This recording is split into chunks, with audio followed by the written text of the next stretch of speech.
So I think that most people know if you leave your gas cap loose, you can get a check engine light, but I don't think very many do know about why that is. Hey guys, welcome back. Steve here with 6 Star Automotive. I've got a topic today that a lot of you might be interested in. Before we get started, please like, subscribe, and follow me as we talk about the EVAP system.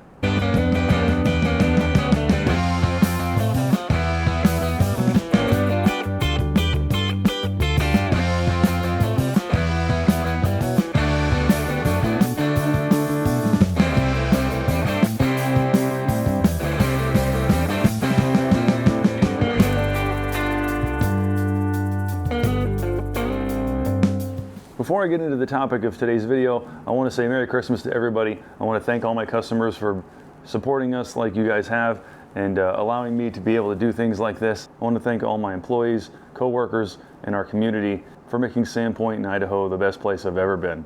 So what exactly is the EVAP system in your vehicle? So I think that most people know if you leave your gas cap loose, you can get a check engine light, but I don't think very many do know about why that is. So the evaporative emissions system is the reason that that happens. Since about the late 1970s, vehicles have been required to have what's called an evaporative emissions or EVAP system. In order to understand why this is, we need to understand a little bit about gasoline. So gasoline is highly volatile, which means that it will evaporate readily at atmospheric pressure. Evaporative emissions are considered emissions. So the government doesn't want that stuff in the air. So the way that we found to combat this is to seal the fuel system in a vehicle completely. This allows the system to remain under a very small amount of pressure, which helps with evaporation. So I'm sure a lot of you understand that you have a tank full of fuel in the back of your vehicle, and then there are tubes, lines that go from the fuel tank up to the engine, and that's how the engine is supplied with fuel. There's also a fuel vapor line that goes from the fuel tank to the engine as well. Of course, things can't be that simple.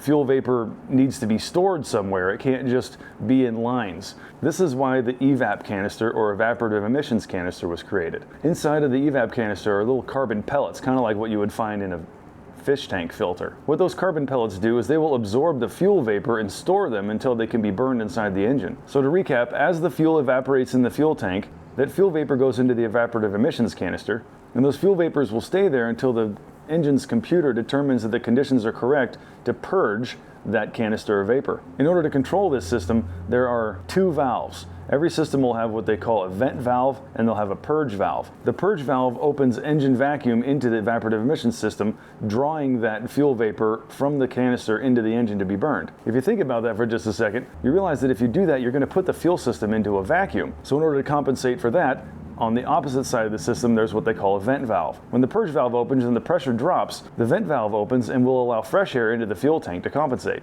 So if we think about that for just a second, if the air that goes into the fuel tank is dirty, like if you're driving down a dirt road like we do up here in North Idaho a lot, it's going to suck dirt and dust into the fuel tank. So how do we stop that? So there's generally a very small filter assembly somewhere near the vent valve that is designed to filter the air before it goes into the fuel tank. That isn't always enough, unfortunately, and there actually does end up being a fair amount of dirt in evaporative emission systems on vehicles that drive on dirt roads very consistently. We found this to be a problem with the Forest Service trucks. So what does this have to do with the check engine light coming on? So as we talked about a little while ago, the system is designed to be sealed. So in order for the computer to verify that it's sealed, it has to have some sort of a sensor to let it know what's going on inside. That's where the fuel tank pressure sensor comes in. The fuel tank pressure sensor is used to let the PCM know how much pressure or vacuum is in the fuel tank for any specific condition. The PCM can open the purge valve that will draw the system down into a vacuum, leave the vent closed, and then shut off the purge and check for vacuum leaks. If it notices that the system will not go into a vacuum, or if it notices that the vacuum that is created bleeds off quickly, then it knows it has a leak. This is why it's so important to have your fuel cap tight. If your fuel cap is loose, the system cannot go down into a vacuum and the computer will detect a leak. Because of the complexity of the system, however, there are a lot of things that can fail inside of an EVAP system in order to cause this same code that the gas cap being loose causes. So while it's generally a fair assumption to assume that the gas cap is loose when you have an EVAP emissions leak code, it doesn't always end up being the case, and the diagnosis is often necessary. If the vent valve fails, if the purge valve fails, if there's any cracked lines anywhere, if there's any pinched lines, if there's anything wrong with the system whatsoever, you're not going to get any different code code other than the same one you'd get for a loose gas cap. Sometimes you will get electrical fault codes like vent valve, purge valve,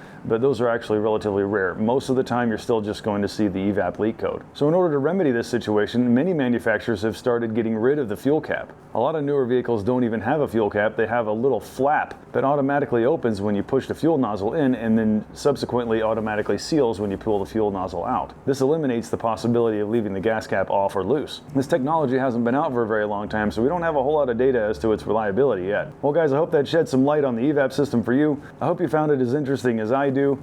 I mean, I'm kind of a nerd, so I find all this stuff interesting. If you have any questions, leave a comment, give us a call, or just stop by to experience the 6-star difference for yourself. Hey guys, welcome back. Steve here with 6-Star Automotive. I've got